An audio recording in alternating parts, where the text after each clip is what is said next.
An apple a day keeps the doctor away, but what keeps the dentist away? It's National Children's Dental Health Month, and we have Dr. Angelo Vasquez here in studio with some healthy reminders. Dr. Vasquez, so good to see you. Welcome back to KUSI. Appreciate it.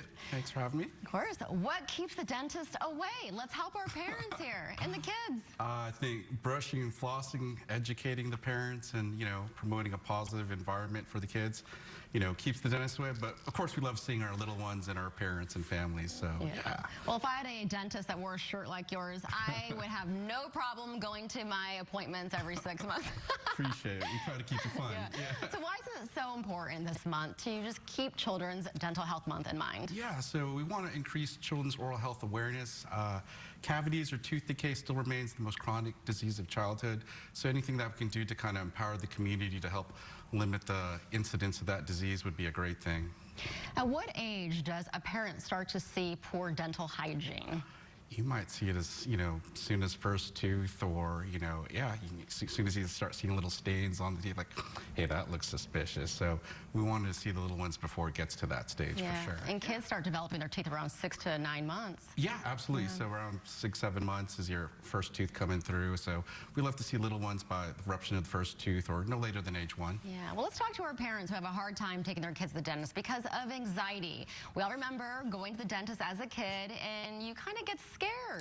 Yeah, so I mean, one thing that we do, we like little office visits, or we call them like desensitization visits, just so kids can kind of get comfortable. So we don't want to promote like white coat anxiety, like, oh, that's the dentist. You're like, all right, you just kind of hang out in the office, like, here's a toothbrush. All right, here's a prize. I'll see you next week. Yeah. And so quick, short, positive visits. So we want to kind of celebrate these little wins as we kind of build their trust and their confidence, and they feel comfortable and proud about themselves and their mouth and stuff like that. And dental products have changed. You and I were talking about during commercial break how they have flavored dental floss now. Oh, yeah. They have fun toothbrushes. That's what I give my nieces and nephews. Sure. They get the Barbie toothbrushes and they get excited, like, I can't wait to brush my teeth. For sure.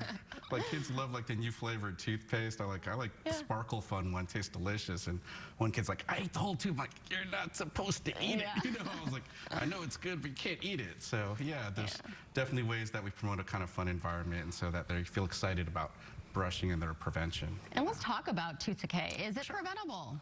There's definitely, some portions that are preventable. So, obviously there's some diet and hygiene issues. So, again, just getting into that routine and empowering the parents, because, little ones, they're going to make noise, they're going to sing, as I say, they're going to cry. But, we're just like, all right, let's talk about positioning and how you can look in the mouth, access it, and that way the kids are more comfortable over a period of time. Yeah, I still do not understand how people could just drink soda as a kid, right? Drink a lot of soda, eat a lot of candy, and not have cavities until their adult life. Yeah. How is that even possible? There's the luck of the draw.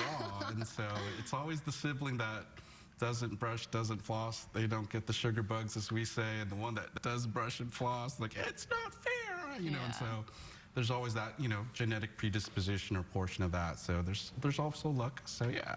So and let's talk about some recommendations for these families who are watching healthy habits. Let's start today. Let's start tonight when the kids are going to bed.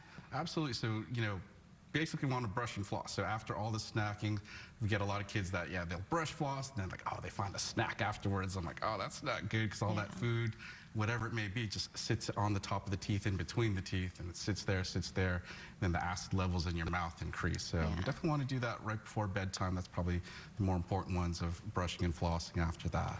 If a child brushes their teeth before bedtime, what should they avoid drinking after they brush? Sometimes they have like a sippy cup by the bedside, or what's like, whether it's like the milk, the nighttime feeding right beforehand, and kind of switching up the routine, like, all right, a little bit of milk and then brush, or the same thing too, like having juice right after brushing. Like, all right, that kind of defeats the purpose of brushing. So again, just want to promote the timing of those habits. Yeah, thank you for all the tips and recommendations and easing anxiety for parents as they're trying to get their kids into the dental office. You've been a dentist. Did you have anxiety going to the dentist when you were a kid? I had pretty good experiences, having a pediatric dentist, and having happier, as we call, like laughing gas when I had to get some treatment. I'm like, oh, what is this goodness in life? So I was like, this is fantastic, you know. And so again, good things to help kind of alleviate anxiety for the little ones. Again, we want to promote a positive, comfortable experience for that. Well, I'm sure the kids just love you. Just sitting here with you, it's a very calming experience. So, Dr. Vasquez, thank you so much. I still remember my dentist as a kid, right on Convoy Street. That tells you that I had anxiety going to the dentist. Yeah, we're trying to change all that for the little ones in the next generation. All right, thank you so much for being here. Appreciate it. Thank you very much. Of course.